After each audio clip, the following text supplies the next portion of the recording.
الحمد لأہلہ والصلاة علی اہلہا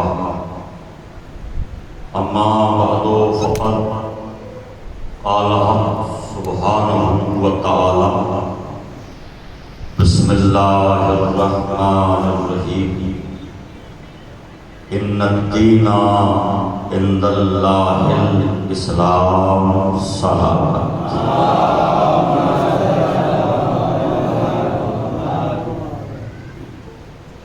آپ حضرات مجھ سے پہلے خوبصورت کلام میں سماعت فرما رہے تھے، مرصع سلام سماعت فرما رہے تھے، اور ایک دلسوز مرثیہ سرکار ابوالفضل عباس علیہ السلام کے حال کا آپ نے سماعت فرمایا۔ ہمارے شریف بھائی نے اپنی ناتوانی کے باوجود توانائی کے ساتھ مرثیہ پڑھا، لیکن مجھے بار بار یہ محسوس ہو رہا تھا کہ ہم لوگ مجلس میں رسم نبھانے کے لیے آئے ہیں، مجلس سننے کے لیے نہیں آئے ہیں۔ اس لیے کہ جو مجلس سننے کے لیے آتا ہے وہ مرثیے میں آنسو نہ بہائے، یہ کیسے ممکن ہو سکتا ہے؟ مسائل کے شعر پڑھے جائیں وہ نہ روئے، یہ کیسے ممکن ہو سکتا ہے؟ کچھ لوگ مجلس دیکھنے کے لیے آتے ہیں، کچھ لوگ مجلس سننے کے لیے آتے ہیں۔ ایصال ثواب کی مجلسوں میں شب بیداریوں میں تو عموماً وہی مجمع جاتا ہے جو مجلس سے شغف رکھتا ہے، مجلس کا عاشق ہوتا ہے، مگر میں نے یہ دیکھا ہے کہ ایصال ثواب کی مجلسوں میں لوگ بانی مجلس کو منہ دکھانے کے لیے چلے آتے ہیں۔ آئیے بانی مجلس کو منہ دکھائیے، مگر کبھی کبھی یہ بھی سوچئے کہ یہ منہ آپ کو میدان قیامت میں معصومین کو بھی دکھانا ہے۔ اپنا منہ، اپنی شکل اس لائق بنائیے کہ خاتون قیامت سے میدان قیامت میں آپ شرمندہ نہ ہو۔ شیعہ بن کے زندگی گزاریے، شیعہ جیسے نہ بنیے، شیعہ بنیے۔ اس لیے کہ جو شیعہ ہوتا ہے اس کے دل پر فضائل کا بھی اثر ہوتا ہے، مسائل کا بھی اثر ہوتا ہے، اور یاد رکھو کہ جس کے دل پر نہ فضائل کا اثر ہو نہ مسائل کا اثر ہو وہ شیعوں میں رہتا ضرور ہے مگر شیعہ نہیں ہے۔ ذرا شیعہ بن کے سرکار پڑھیے محمد و آل محمد۔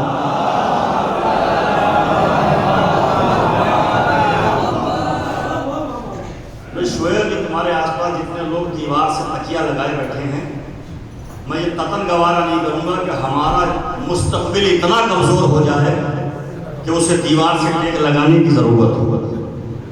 توکل پر تکیہ کیجئے اور مجلس کو مجلس کی طرح سنیے۔ آپ کے یہاں ماشاءاللہ علماء ہیں، خطباء ہیں، ذاکرین ہیں، چتوڑا اس حوالے سے پہچانا جاتا ہے۔ جب باہر کے ذاکرین آتے ہیں تو ہم سے بہت مایوس ہو کے ملاقات کرتے ہیں۔ آپ کی بستی میں ہم گئے تھے، لوگ مجلس دیکھتے تو خوب ہیں مگر سنتے نہیں ہیں۔ اس شبہ کو مٹائیے اور شیعہ بن کے مجلس میں آئیے۔ دیکھیے، میں نے ایک چھوٹی سی آیت کا تلاوت کرنے کا شرف حاصل کیا۔ پوری دنیا کو نقشے پر نہیں دیکھ رہا ہوں، کچھ لوگ کاغذ پر بنے ہوئے نقشے پر دنیا کو دیکھتے ہیں۔ الحمدللہ اس منبر کے صدقے میں آئیے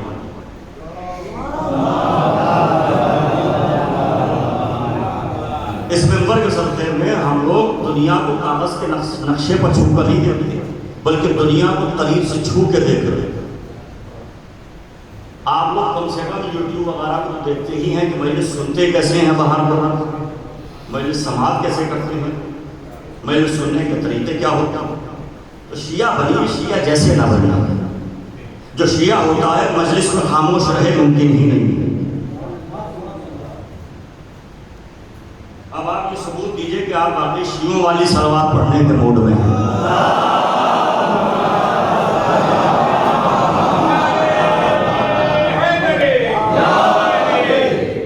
آ جائیے حاجی جی، آگے آ جائیے۔ اچھا رہے گا آپ تشریف لے آئیں گے، گفتگو کرنے میں لطف آئے۔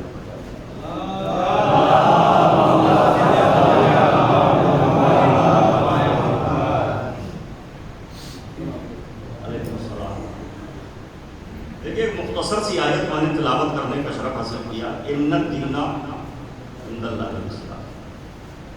جب کوئی صاحب ذاکری کا آغاز کرتے ہیں تو سب سے پہلے اسی آیت سے عموماً آغاز کرتے ہیں۔ میرے سامنے بھی چونکہ بزرگ بیٹھے ہیں، اس لیے بزرگوں کو اپنا سبق سنانے کے لیے میں نے بھی یہیں سے بات کا آغاز کر دیا۔ اس کا ترجمہ لوگ کرتے ہیں کہ اللہ کے نزدیک پسندیدہ دین اسلام ہے، مفہوم بہرحال یہی نکلتا ہے، مگر اس میں کوئی لفظ ایسی نہیں جس کا ترجمہ میں پسند سے کر سکوں۔ اس کا ترجمہ سیدھا سیدھا ہے ان الدین عند اللہ الاسلام۔ بے شک بتحقیق اللہ کے نزدیک دین اسلام ہے۔ آپ نے غور کیا، اللہ کے نزدیک دین اسلام، یعنی دین تو اور بھی بہت ہے، مگر اللہ جسے دین مانتا ہے وہ اسلام ہے۔ غلط سلط ترجمے پہ خوب آپ داد دیتے ہیں، اور غلط تفسیروں پر آپ داد دینے لگتے ہیں، اور غلط استدلال پر آپ داد دینے لگتے ہیں۔ کم سے کم صحیح ترجمے پر تو بولیے۔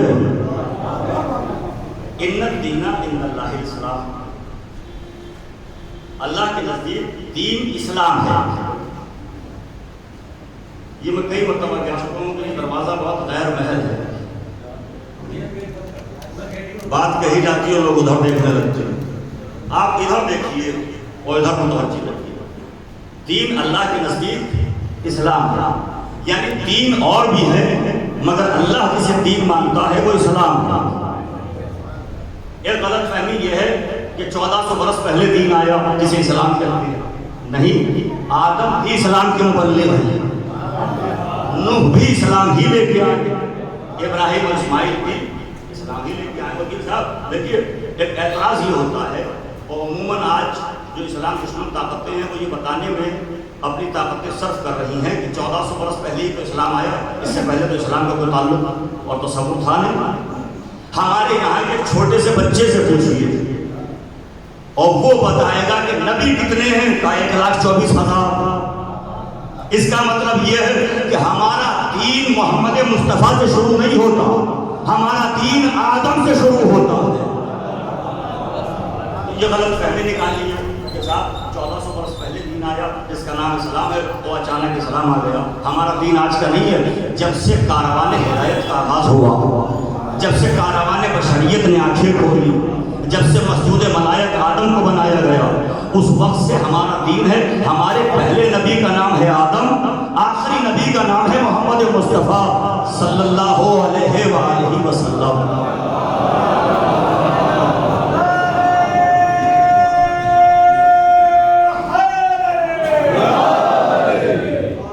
میں زور خطابت صرف نہیں کر رہا ہوں، میں تو آپ سے گفتگو کر رہا ہوں، آہستہ آہستہ گفتگو ہے۔ تو یہ باتیں پہنچائیے اور لوگوں کو بتائیے کہ ہم 1400 برس سے صاحب دین نہیں، بلکہ ہمارا دین وہاں سے شروع ہوا ہے، حضرت آدم سے۔ ورنہ ہمارے بچوں سے پوچھئے، وہ بتائیں گے کہ پہلے نبی آدم ہے، پہلے اللہ کے رہبر بھیجے ہوئے حضرت آدم۔ تو دین اللہ کے نزدیک کیا ہے؟ اسلام۔ اور اس کے بعد آیت الکرسی۔ دیکھیے میں لفظ بولتا ہوں ذمہ داری کے ساتھ، جس کو لوگ آیت الکرسی کہتے ہیں، میں کہتا ہوں آیت الکرسی، کرسی والی آیت۔ اللہ نے اپنا اقتدار بتایا تو اس میں کہتا ہے لا اکراہ فی الدین، میرے دین میں کوئی زبردستی نہیں ہے۔ لفظ کو لفظ سے ملائیے، آیت کو آیت سے ملائیے۔ آیت کی تفسیر آیت کرتی ہے۔ دین اللہ کے نزدیک کیا ہے؟ اسلام۔ اور آیت الکرسی میں کیا کہا؟ دین میں کوئی جبر نہیں، زبردستی نہیں، کوئی زبردستی دین میں نہیں کی جائے گی۔ تو میں پوچھنا چاہتا ہوں جب دین میں زبردستی نہیں تو یہ کیوں تاکید ہے کہ نماز پڑھنا ضرور ہے؟ نماز نہیں پڑھو گے تو گناہگار، تارک الصلاۃ گناہگار ہے اور منکر صلاۃ کافر ہے۔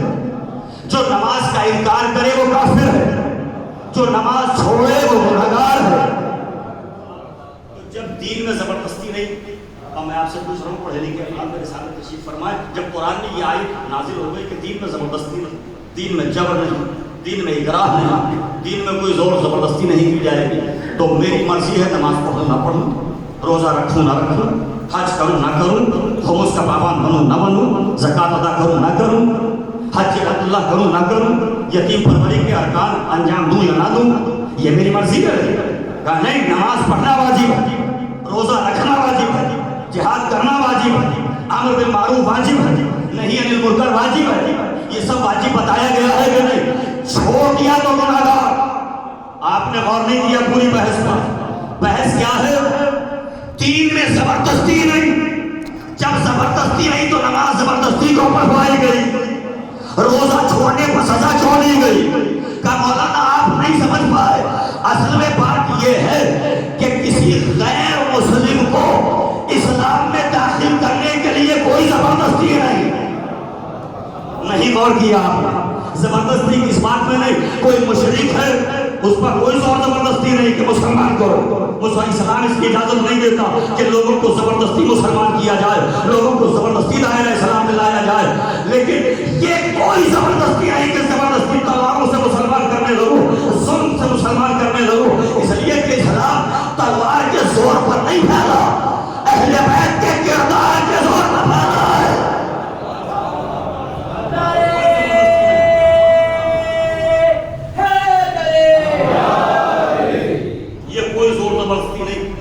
زبردستی تلواروں سے مسلمان کرنے لگے، لیکن اگر کوئی مسلمان ہو جائے کلمہ پڑھنے تو اس پر نماز بھی واجب ہے، روزہ بھی واجب ہے، حج بھی واجب ہے، زکوٰۃ بھی واجب ہے۔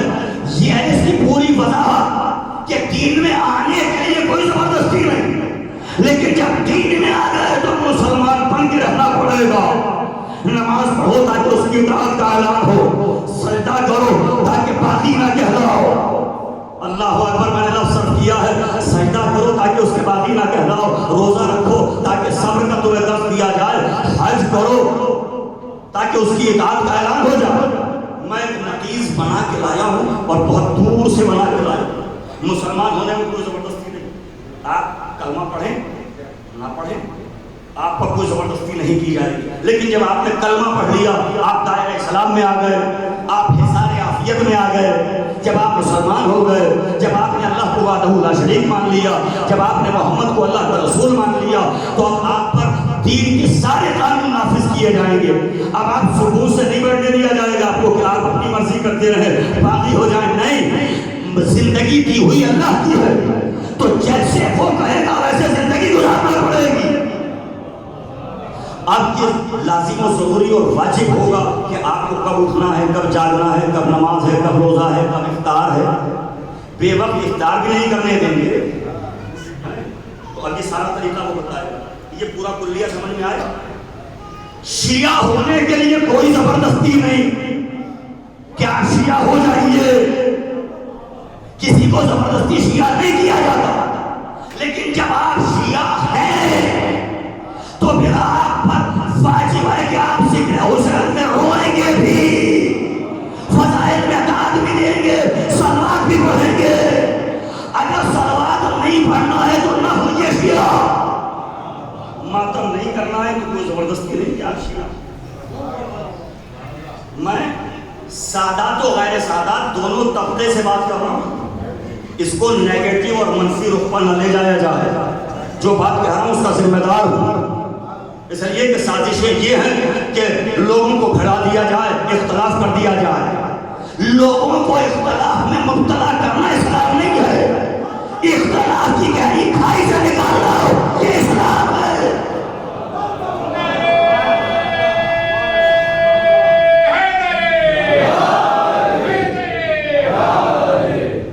اس چیز کا نام اسلام نہیں کہ اپنے مقصد کے لیے، اپنے اغراض و مقاصد کے لیے اس کو اس سے بھڑا دیا جائے، اس کو اس سے بھڑا دیا جائے۔ اسلام اس کی اجازت نہیں دیتا۔ پہلی بات یہ، اسلام میں ذاتیات ہیں کہاں؟ اسلام میں ذاتیات ہیں ہی نہیں۔ میں ان مولویوں سے پوچھنا چاہتا ہوں جو معرفت کے دروازے سے بہت دور ہیں، اسلام ذاتیات کی اجازت نہیں دیتا۔ بڑی دور کا سفر کراؤں گا، پہلے کے افراد میرے سامنے تشریف فرما ہے، ایک ہی جملے سے، علی جیسا بہادر نہ تھا نہ ہے نہ ہوگا، کلے کفر کے سینے پر بیٹھے اس نے گستاخی کی اتارا ہے۔ جب لوگوں نے پوچھا اترا کیوں آ رہے، حالانکہ علی اللہ کو اپنا نفس بھیج چکے ہیں. اللہ کی مرضی وہی ہوتی ہے جو اس کی مرضی ہوتی ہے. یہ وَمَا تَشَاءُونَ کے ترجمان ہے، مگر ہمیں بتانے کے لیے مولا نے اس کا سینہ چھوڑا، دور ہٹے. جب لوگوں نے پوچھا دور کیوں ہٹے، کہا ہٹا اس لیے تھا تاکہ میری ذاتیات اس میں شامل نہ ہو جائے. اسلام کے ٹھنڈورے پہ بیٹھنے والوں، اسلام کی باتیں کرنے والوں، اسلام اس چیز کی اجازت نہیں دیتا کہ ذاتیات کو اسلام بنایا جائے. آل محمد کی وکالت کا نام اسلام ہے. آل محمد کی وکالت کو حمایت کرو، ان کا کلام صحیح سے سمجھاؤ، لوگوں کو غلط کلام کی ترجمانی نہ کر کے بتاؤ. شیعہ پھر کہہ رہا ہوں سادات و غیر سادات دونوں بھائیوں سے خطاب ہے میرا. میں نہیں چاہتا، مبلغ کا کام یہ ہوتا ہے کہ وہ لوگوں کو اختلاف سے بچائے. مبلغ اسے نہیں کہتے کہ ان بھائی سے پھیلا دے. یہاں ماشاءاللہ ہماری بستی میں ایک اور جملہ کہتا ہوں، ہماری بستی میں آپ لوگ ذاکروں کو سننے کی عادی ہیں، علماء کو سننے کی عادی نہیں ہے.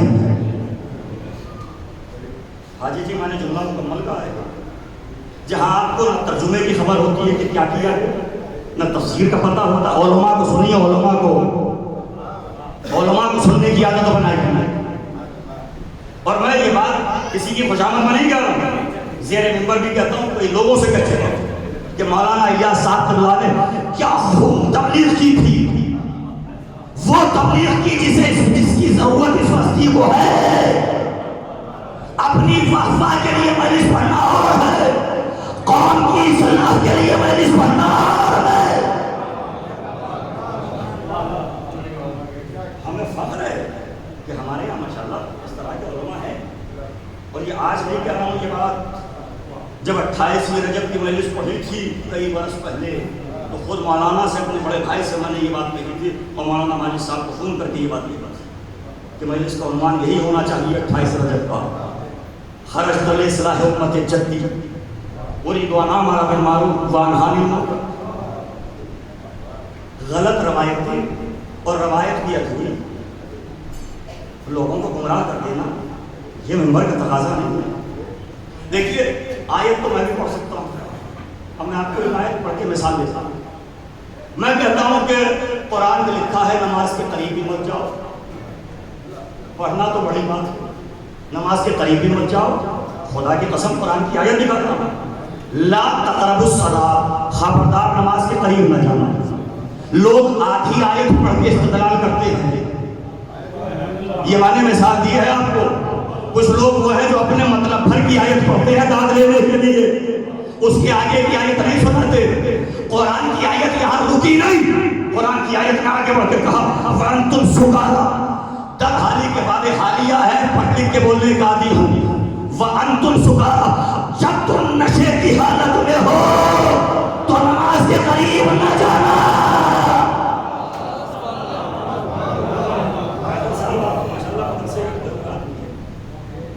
آپ کو تو ان باتوں پر غور کرنا چاہیے. ایک عام ہوتا ہے، خاص ہوتا ہے، ایک مطلق ہوتا ہے، مقید ہوتا ہے، ایک اجمال ہوتا ہے، بیان ہوتا ہے. کیا یہ مدرسے میں نہیں پڑھایا جاتا؟ چلو آپ اہل بیت کے فضائل تو کیا سنیں گے، اگر آپ کی طبیعت بحال ہو تو شیعوں کے فضائل سنا تھا. اگر آپ شیعہ ہوگے تو کیا خاموش رہتے اس بات پر؟ کون بدنصیب ہے جو نہیں چاہتا کہ میرے فضائل مجھے سنائے جائیں؟ لوگ تو زبردستی کہہ کے اپنے فضائل سنواتے ہیں، زبردستی کہہ کے داد وصول کرتے ہیں، جمع کر کے وصول کرتے ہیں. اور آپ ایسے ہیں کہ میں کہہ رہا ہوں کہ شیعوں کے فضائل سنا، آپ خاموش ہو گئے. آپ کو اس پر خاموش ہونا ہی نہیں چاہیے. جو روایت ادھوری پڑھ کے ادھورا پیغام دیا جاتا ہے اسے مکمل کر دوں. لوگ سمجھتے ہیں کہ وسیع اصغر کی نظر نہیں ہے. وسیع اصغر کی نظر ان روایتوں پر بھی ہے جن پر معاف کیجیے گا آپ کی نظر نہیں ہے. میں کس امام کے حوالے سے سنا ہوں؟ چوتھے امام کے حوالے سے روایت سنا ہوں، 8ویں کے حوالے سے سنا ہوں، 8ویں امام کے حوالے سے سنا ہوں، 6 سرکار کے حوالے سے سنا ہوں. اب دیکھیے مولانا نے اپنے شیعوں کے فضائل بیان کیے. اللہ ہمارے شیعوں پر رحم کرے. خلقوا من فاضل طینتنا. ہمارے شیعوں کو جو اس کا انکار کرے مولانا حیدر صاحب، جو اس کا انکار کرے وہ کافر ہے. میری بات پوری پہنچائی جائے، ادھوری نہ پہنچائی جائے. جو اس روایت کا انکار کرے جب لائٹ جانے سے میں نہیں گھبرا رہا ہوں، آپ کیوں گھبرا رہے ہیں، آپ کیوں پریشان ہیں؟ اور حسینیت کا دربار چراغ کھل کر کے دوستی کو پرکھتا ہے. اور آپ نے جملے کو اگر محسوس کیا ہو، شب عاشور کی قسم حسین نے چراغ بجھا کے اسی لیے دیکھا تھا کہ جو اندھیروں میں بھی حسین کا دامن نہ چھوڑے. اصل شیعہ وہی ہوتا ہے. آپ گھبرانے لگتے ہیں، ادھر ادھر دیکھنے لگتے ہیں. اب روایت سنیے، پوری روایت سنیے، اجمال نہیں بیان کے ساتھ سنیے. مولا فرماتے ہیں، اب یہ چھٹے سرکار کے حوالے سے پڑھو. مولا فرماتے ہیں خدا رحم کرے ہمارے شیعوں پر. ایمان جس کے لیے دعا کرتے ہیں، یا تو یہ مانو کہ ایمان کی دعا قبول نہیں ہوتی. اللہ اعظم اللہ، ایمان کے تو توسط سے دعائیں قبول ہوتی ہیں. ارے ایمان اسے نہیں کہتے جس کی اپنی دعا قبول نہ ہوتی ہو. ایمان اسے کہتے ہیں جس کے صدقے میں فطر اس کو بالوں پر مل جائے، راہی کو میٹھے مل جائے. مولا فرمایا رحم کرے خدا ہمارے شیعوں پر. اب شیعوں کے فضائل سنا رہا ہوں، اگر شیعہ ہو تو سنو فضائل اپنے. دو لفظ پہلے واضح کر دو، حدیث کے ساتھ پڑھتے ہیں آپ. حدیث کے ساتھ دو لفظ شیعہ اور محب. محب کے معنی ہے محبت کرنے والے. محبت کرنے والے تو اہل بیت سے بہت ہیں. جو ان کے دشمنوں سے محبت کرتے ہیں وہ بھی ان سے محبت کرتے ہیں. نہیں میں پہنچا نہیں پایا اپنی بات. صوفیوں میں پنجتن کے فضائل پڑھے جاتے ہیں تو محب تو وہ بھی ہے. محب اور جو بھی حسین سے محبت کرے، علی سے محبت کرے، پنجتن پاک علیہ السلام سے محبت کرے، محب وہ بھی ہے. مگر حدیث کے کتاب میں دو لفظوں نے واضح کر دیا کہ ہر ایک شیعہ نہیں ہوتا. نام لیوا اور ہوتے ہیں، حقیقی شیعہ اور ہوتے ہیں. اب میں حقیقی شیعت کی تصویر آپ کو دکھا دوں. آئینہ آپ کے سامنے رکھتا ہوں، آئینہ آپ کے سامنے رکھتا ہوں. میرا موضوع گفتگو شیعت ہے، سادات ہے، سادات نہیں ہے. پھر میں واضح کر رہا ہوں بات ادھوری نہ لے جانا. جو شیعہ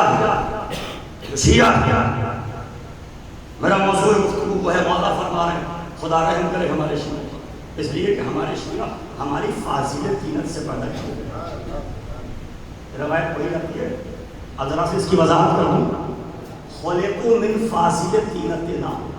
فاضل طینت بچی ہوئی مٹی، بچا ہوا خلیل.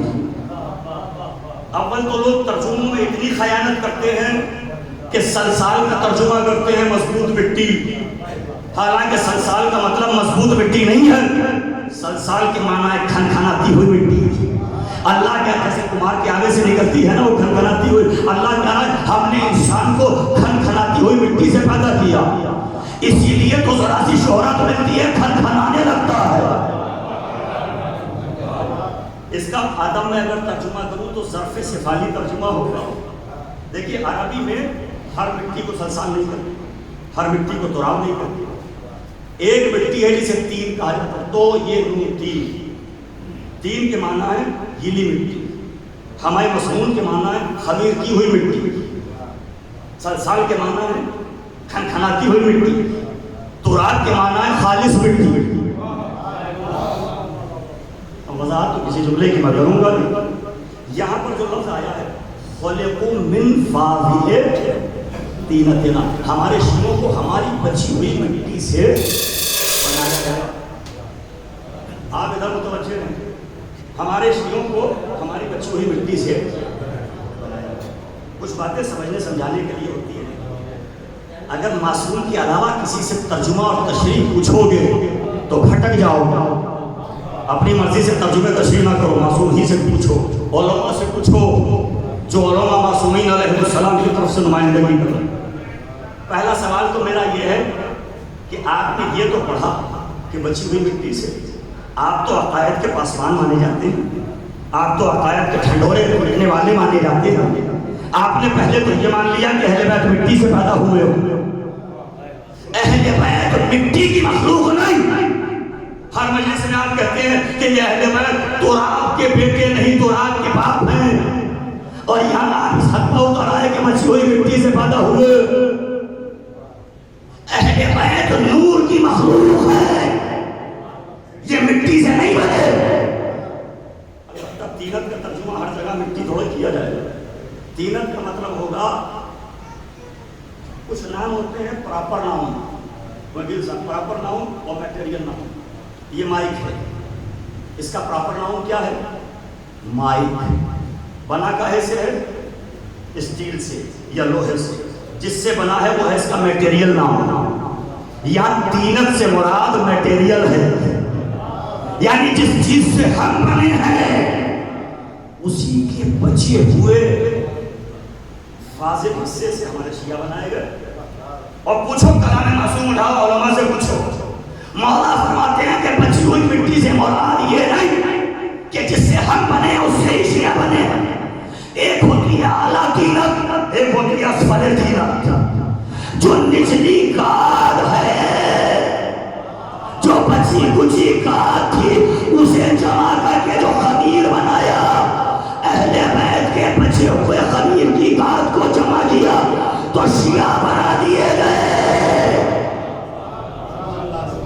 یہ اعلیٰ تینت اور اسفل تینت روایت میں موجود ہے بھائی, لکھا ہوا ہے, حوالے میرے پاس ہے. اب اس بات کو میں سمجھا رہا ہوں اور لوگ مجھے دیکھ رہے ہیں کہ میں کہنا کیا چاہتا ہوں. کولو تو ہمارے یہاں چلتا ہے, میں خود کے ساتھ ماشاء اللہ یہ ہمارے جبرو بھائی ہیں, وہ کولو چلاتے ہیں. عباس بھائی بیٹھے ہیں, ان کا حوالہ ہی کولو ہے. آپ نے, میں کسان تھا, میں گنا لے کر آیا, اور جب گنا چرخی کے اندر سے گزارا گیا اور اس میں سے کچھ رس نکلا. ہاں یہ بھائی میں بیٹھے, انہیں بھی زندگی ہو گئی, یہی کام کرتے ہوئے. کسان نے کھیت سے گنا کاٹا, آپ کے مزاج کو اتر کے بات کر رہا ہوں. کسان نے گنا کاٹا, انہوں نے چرخی سے گزارا, کھوئی ادھر گئی, رس ادھر گیا, اور رس کے بعد پھر رس کا بھی خلاصہ ہوا, اور جب رس کا خلاصہ ہوا تو گڑ بنایا گیا.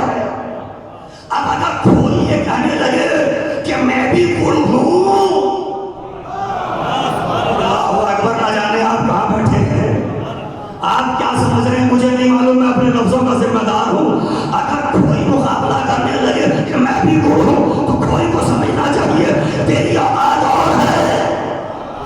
تو بھائی گنا تو ایک تھا, گنا ایک ہے مگر اوقات تمہاری اور ہے.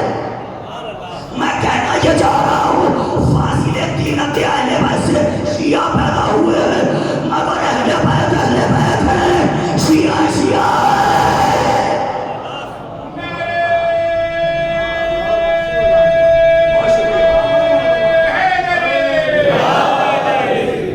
دیکھیے حاجی کی ڈنڈی مارنا مجھ سے آتی نہیں کہ میں غلط ترجمہ غلط تفسیر کرنے لگوں, غلط اختلاف کرنے لگوں. غلطی کا امکان مجھ سے نہیں ہے, میں بھی معصوم نہیں ہوں.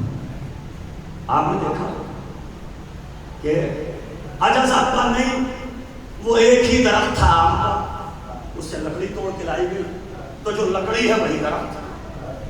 بات اس سے آگے بھی تو ہو سکتی ہے, اسے مثال میں واقعی تو آگے لے جاؤ. آپ لوگ تو ایسے بیٹھ گئے جیسے آپ کو معلوم ہی نہیں ہے. اس سے پہلے جو مجلس ہو رہی تھی اس میں تو خود داد دے رہے تھے آپ, تو آج اس مجلس کی تشریح و وضاحت میں کر رہا ہوں تو آپ چپ بیٹھ گئے. میں تو کلام معصوم کی وضاحت کر رہا ہوں, کسی کی تردید نہیں کر رہا ہوں, اپنے لفظوں کا ذمہ دار. میں اختلاف میں بھی ادب آداب کا قائل ہوں. اختلاف ایک اچھی علامت ہے. سنیے حیدر صاحب, اگر طالب علم اختلاف نہ کرے تو طالب علم نہیں ہوتا. طالب علم وہی ہوتا ہے جو اختلاف کرتا ہے. اختلاف سے مراد, ہم دو طالب علم بیٹھے تھے, ہم نے بحث کی, وکیل بیٹھے ہیں, جب ایک وکیل دوسرے وکیل سے اختلاف کرتا ہے تبھی تو رزلٹ نکل کے آتا ہے کہ یہ مجرم ہے یا نہیں ہے. اختلاف ہر جگہ برا نہیں ہوتا. ذاتیات کا اختلاف میں اس کا قائل نہیں, ذات کا اختلاف میں اس کا قائل نہیں, مگر علمی اختلاف کا میں قائل ہوں. اور وہ بھی اس وقت قائل ہوں جب چیلنج مجھے کیا جائے, تو میں کیوں نہ اس اختلاف کو دور کروں اور بتاؤں کہ دیکھیے بات آگے تک بھی ہے. کہ آم کا درخت ہے,